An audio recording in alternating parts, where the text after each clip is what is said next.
All right, so we went up to Rochester for Commander Sealed. It was a nice little 3-day event. On the first day, we ended up getting there a little bit earlier before the convention hall itself for the event opened up, and we found a awesome little like barcade area there. So we figured, have some lunch, be able to play a couple arcade games. I just want to show you guys a little bit of it because like these types of places are what I love to go and check out and see, and like all the pinball machines, all the different like fighting games, classic ones like Tetris and stuff like that. The event itself turned out amazing. We ended up raising $39,000 for Trans Lifeline Treasure Project over the weekend and over the course of the entire charity event that we started doing. So it was great to be able to go and participate and be one of those like feature content creators and help raise money and help kind of be a part of such an awesome, intimate event because it is smaller. But let's hear it out. Sealed adventure. So we're going to be going in, checking out the convention, checking out everything that's going on, and see what day one is all about. Day two is, of course, our big day, the actual sealed event. But day one is all about catching up with some of our friends that are hanging out that are also content creators, but also being able to just go and check out the event, see what sort of cool boosts they've got, because they've got some artists there. We'll probably get some card signed, maybe pick up a couple stuff. I feel like they probably have at least 1 or 2 vendors at the event, so maybe we'll pick up a couple cards we need there. But let's go and take a look at what day one is all about.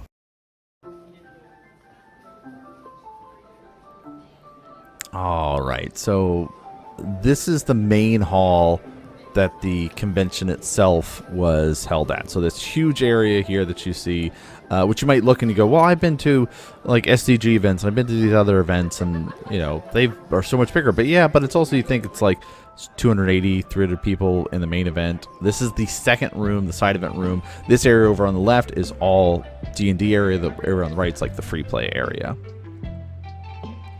All right, so this is the Avernus Cube. In order to play inside events like cubes, like drafts, or just like other events, they had chaos drafts and two-headed giants, you had to donate to Trevor Project or Trans Lifeline. So it was a great way to be like, hey, play in this awesome event, earn some money for a great cause.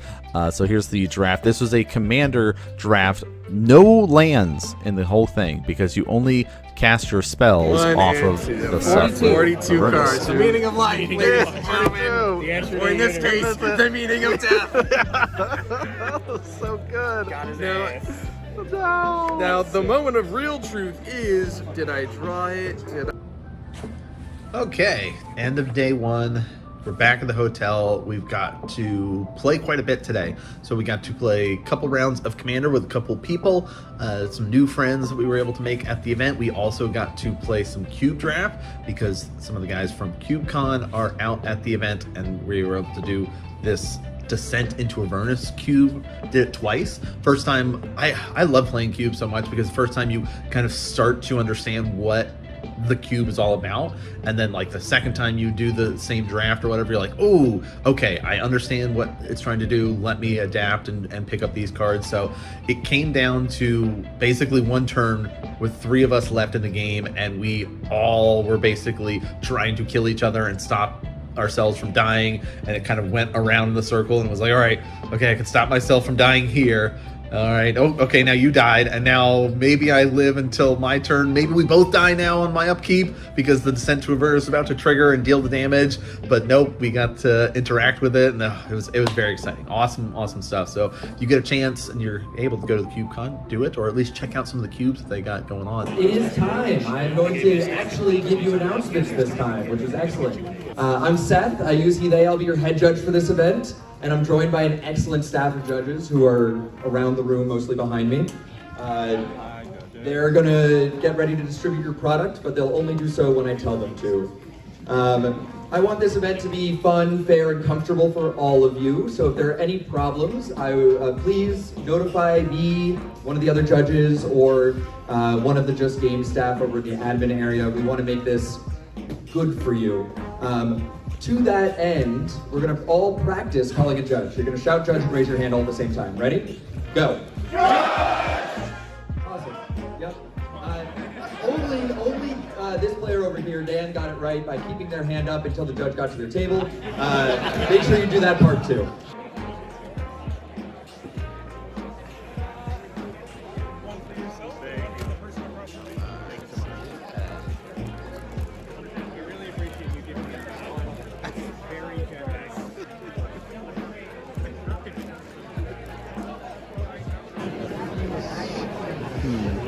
Potential legendaries. We're thinking we're going with Arwen, but this is our legendary pile that we got. Not as good. I mean, there's some cool ones, but not really what I'm feeling. Not a bad start. We'll start building. Let's see what we got. All right, super stressful. There's like 4 minutes, 50 seconds left. We ended up locking in on Arwen, going green-white. Pretty happy with it. Pretty much everybody else in the pod is on red. 2 Wizard players, Rakdos.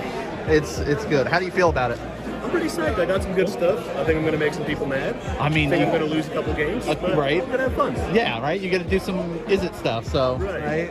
As long as you do the Izzet stuff. Exactly. Do wizard things. Veggie, how you feeling about it? I'm going to have a good time. That's good, okay. That's how I'm feeling about it. I'm going to make some people lose some life and then lose some games. Hey, perfect. Yeah. Perfect. All right, pod 1. You can see a little bit of the commanders that we're fighting against in the first pod here. And we got the W, ended up getting the win, but I wanted to show you guys, this is when players go to time, this is what happens. Everybody loses half their life. Everyone starts at the top, ticket taker, and then you can descend into different rooms until you get to the grand finale. I spent my time going through the mystical order, vanishing a lot. Oh, got a mob up on our boy here. Sorry, I'm going to interrupt you guys. All right, what did everybody build? What'd you build? Arwen. Arwen. Yeah, I got to do some lifelink stuff, some indestructible stuff. I got the win, so. What's the best support card that was in your pool? Well, I got super lucky that all the people in my pool were playing red, so all the green and white stuff came to me. So I was like, all right, cool. I'll get all the great flyers, the dragons. So it worked out great. You just built the crack, huh? Oh. So green, white value. It worked out great. Amazing. Yeah.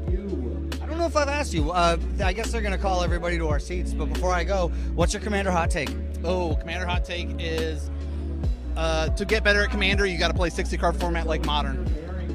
Ooh, I like that one. Yep, that's it. Is that your favorite 60-card format? It is at this moment in time. That and Legacy, but not a lot of people play Legacy, so play 60-card formats. You'll get better at Magic. You play MTGO? I do, yeah. I just got into the creator program, so I'm going to be grinding a lot more of that. So Let's talk about that later. Let's do it.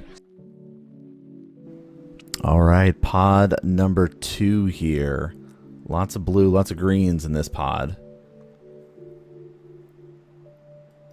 Round 2 is done. Very, very close game. Could have gone either way. We didn't end up getting it in the end. Our opponent got to the fire-breathing stage and was able to get a spell that froze everybody's creatures. And you get roll that d20, and either it freezes everybody, and if you get high enough, it puts a stun counter. So everybody's creatures got stunned because they rolled a 19. It's like, yep, I had not used a hexproof spell on the turn prior because in turn order, right? Player 3 there. I was like, oh, they're trying to enchant my creature, make it weaker, drain me every turn. I don't want that to happen. I need that creature, so I did let's give it hexproof. It'll be fine. It cost 2 mana to give it hexproof. If I had the 3 mana, I would have been able to have put a +1 counter on a creature, and then all my modified creatures would have been able to deal damage and fight, essentially deal damage equal or power to the creature. So I would have lived through the first combat, but I don't think I would have had enough to win through it all in the end. So very, very close. A player ended up winning only because they had a fog effect on the opponent's turn that was going to they had that omniscience ability. They die at the end step. So he goes, all right, well, you can't kill me because I have fog, and now you die on your end step. So it was a very crazy game, number 2, round 2 there. So we got one more round. I think there's 3 rounds total before they go into tiebreakers and stuff like that. All right, third and final round of the main event. Seeing lots more red stuff here. Another Tessa. We saw round 3, final little bit of the adventures. We were able to get there, so we went 2-1. Our shout out to all of our modified creatures. We got Signature Slam was the name of the card that helped us out, put +1 counter on another creature. Then all your modified creatures deal damage to other creatures, but we were able to just pop their one little blockers that they were able to have. But the biggest win that we had was our pregame effect. We had our Leyline out, and Leyline of Sanctity, so we were protected because our opponent was able to start popping people with Mayhem Devil. It was a Rakdos deck making a bunch of treasures, and it was able to knock and eliminate one opponent out using all that damage, and they could not deal any damage to me because of the ley line, so I was protected and was able to just swing in for the lethal on my turn there. So really, really exciting round there. Very, very close. Everybody was super low life totals. Like when we went down to half life, we all dropped down to like 5, 7 life. It was really, really close. There was a Gutter Snipe out there. There was this artifact that was dealing damage for each spell that you play. I can't remember the name of it there. It's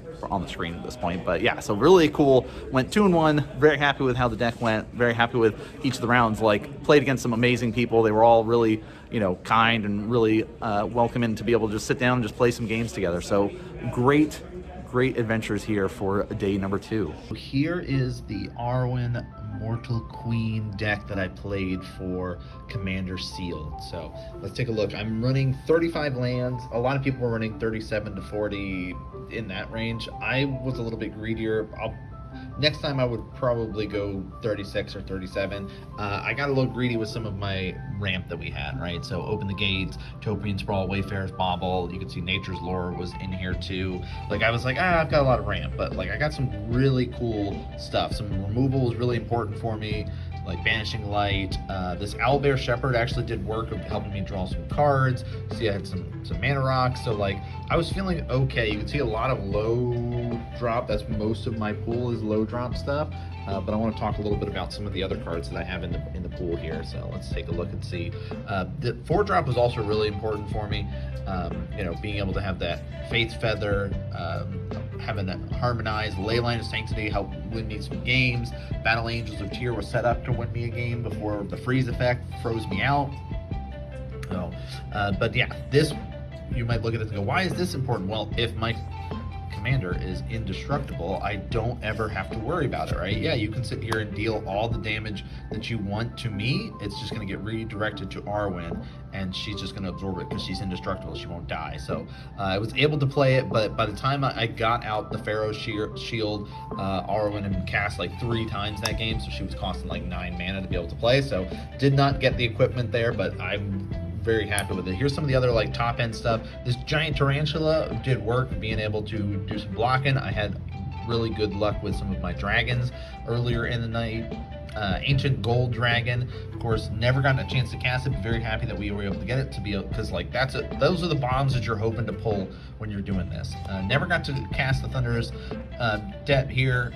Like or debut, sorry. It's one of those that's like, this is a great card. I don't necessarily have the pool for it, and you see just how much low cost stuff there is. But I, was happy to put it in there. As you can see, I've got a lot of stuff. Like I said, I would probably shave 1 or 2 other cards for lands, but Harmonized, great. Happy to see that in the pool. Worked out because it's that Strixhaven stuff. All right, same thing with like our Leyline stuff. So it worked out pretty well. All right, so it is the final day of Commander Sealed. We're gonna go to the convention for a little bit, hang out, get some pickup games, maybe play some more Cube. We played a lot of Cube on the first day, and it was a lot of fun. Did a lot of the Avernus Cube and stuff like that. So maybe we'll try one of the Tiny Leader Cubes or some of the other 4-player cubes, just because I'm interested in making a Commander Cube. You guys seen I was starting to do that with Bloomborough, so I'm very interested to kind of study what people are doing and kind of help get some inspiration that way. Also, we got a bunch of tickets that we got from winning, going 2-1 at the main event. Played really, really well. I was very happy with how our deck worked, how well the event was run. So I'm gonna spend some of those tickets and see. We got 130 total, 100 for the main event, and then of course 30 from playing cubes and doing stuff on the first day. So let's go and take a look and see how day number 3 is. Thank you. Here's some Baldur's Gate adventures. Well, I tried my best to explain, but maybe you should give a little bit of a rundown. All right, it's going to be left, right, left. All right, so we're back on Selesnya. This is our draft. It's like pretty decent of the way things worked out. You get 2 cards every time you draft. Of course, we're going for this like goad strategy here. We were able to pick up 2 Martial Imperius, 4 of the Predator Imperius as well. So it's like 6 goad. All right, we got effects. a raffle winner. And what did we get? All right, we got. I love the art for that. Yeah. It's so good. The image here.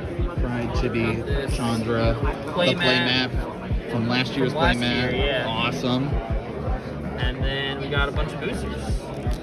So 4 March of Machines, 2 Brothers Wars, and Dominaria United. Nice. Good haul. That's awesome. Yeah, sick. Good raffle stuff. So we did finish up our Baldur's Gate draft. Very close. Came in 2nd place. Got our opponent to 2, but they pinged us down with the Rakdos treasure stuff. So very exciting way to commence with day 3 stuff. But we had fun doing Selesnya stuff. We'll probably just combine this with Arwen and do like a Commander sealed Selesnya deck from all of it. So. Well, I know what kind of monster I am, so I'll go ahead and pick out Chun-Li, kick it out. Take a look at Jun over here. All right, we're sticking with the Selesnya style over here. Go ahead, take a look through the deck, see what you're working with. And I think I'll go with Ryu. Ryu, all right.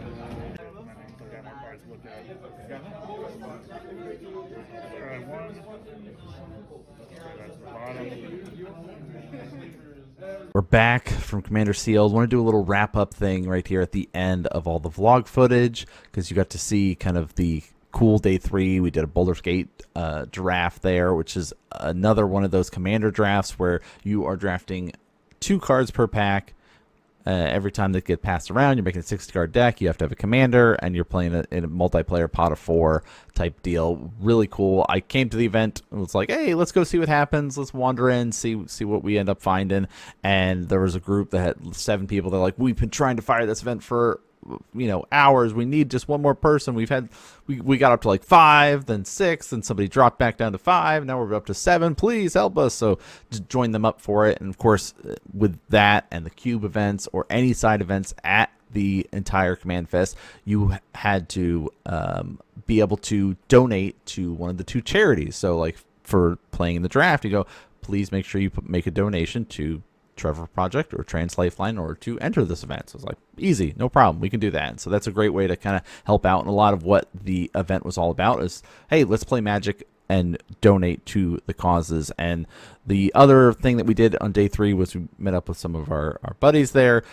Wayne from the Hive Mind show. We also got to meet up with KJ, and KJ, of course, the one that had the Street Fighter Gauntlet is the best way to call it. Like, here's 8 decks. They're from the secret lair, and he made them all budget, like about $100 or so. So they're all have really cool, unique cards that fit very well with the strategy. And then they are, hey, let's all grab a deck and battle it out. And so that was kind of the last little pickup game that we did before I ended up driving back home, which is about 6 hours. But the event was phenomenal. It was very small, very intimate. I say small. There was about 260, 280 players in the main event, and then you got to see the side event room was pretty much always filled. They had D&D there for the event as well, and like we talked about, you have to donate to be able to participate in that, and a bunch of the money that went to playing in the main event, which was like about $170 or so to participate, was, of course, goes towards the Trans Lifeline or Trevor Project. And we mentioned it earlier in the video, but mentioned again, we raised $39,000 for the event. So I had a blast being able to participate and join in for this event. This was my first time going to Commander Seal, first time doing the big charity event that we did in the spring to help raise money to be able to help kind of set up and push to help go towards the big $39,000 that we got to.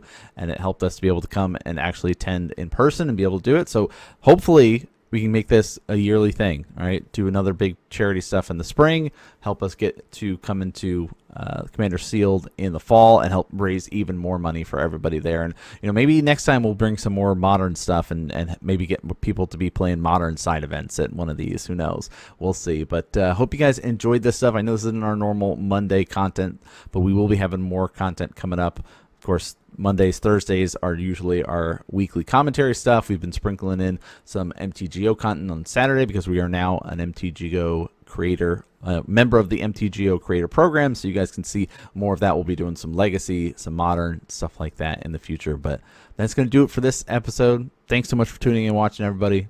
And I'll see you all next.